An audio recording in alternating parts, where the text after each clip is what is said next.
Speaker, I rise today because we have a gun problem in the United States. This problem has been ongoing for years, but the continued events make this reality all the more stark. Kaylin Gillis was shot and killed for turning around in a driveway, something so many of us have done. Heather Ross and Peyton Washington, two cheerleaders, were shot for mistakenly getting into a car they thought was theirs, something so many of us have done. Kinsley White and her parents were shot for retrieving a basketball in a neighbor's yard, something so many of us have done. And Ralph Yarl, who was shot for ringing the wrong doorbell when picking up his siblings, something so many of us have done. All of this violence, not to mention the mass shootings in Dadeville, Louisville, and Nashville this month, reminds us that going about your daily life can quickly turn deadly in this country. Death should not be a consequence for simply living our lives. And we cannot continue to look away from the thousands of lives taken by gun violence every year that barely register in the headlines. This past weekend, 17 people were shot in Chicago, including a 3-year-old from Calumet Heights and a 6-year-old from Woodlawn. The weekend before, 10 were killed and 26 wounded. 4 were killed and 21 injured the weekend before that.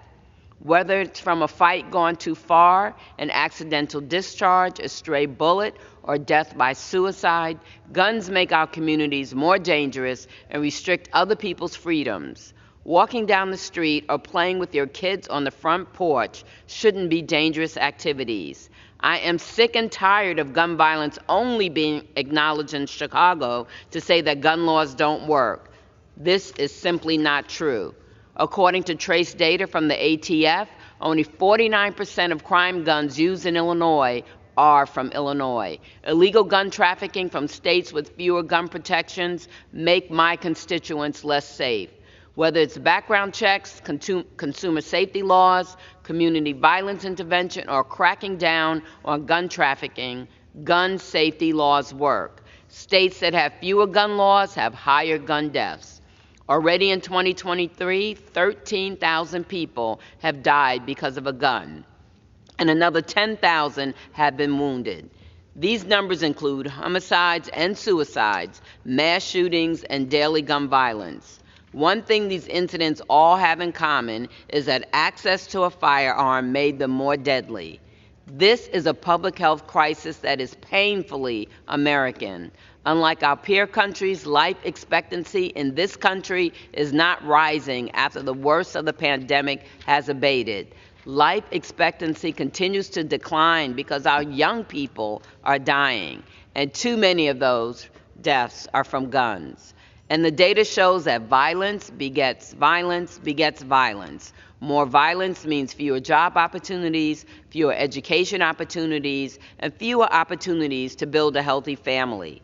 The solution is not cutting Social Security, not cutting Medicaid, not adding onerous work requirements, not cutting school funding. The solution is better gun safety laws, and we must invest in our communities to stop the cycle of violence. And we must dispense with the false choice between better gun safety measures and what some dare to call freedom.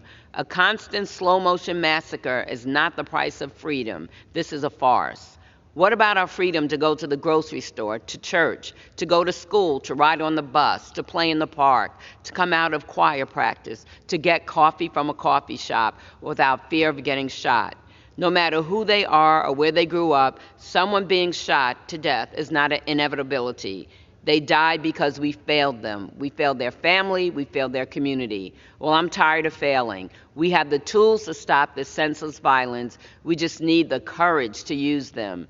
I've been fighting for stronger gun safety laws since my first day in Congress, and I'm not going to stop. I can't imagine looking at a mom who's lost her child or brother that has lost his sister and telling them to calm down, to stop asking for something to change. We all deserve the freedom to live without fear. Thoughts and prayers are nice, but they won't save lives.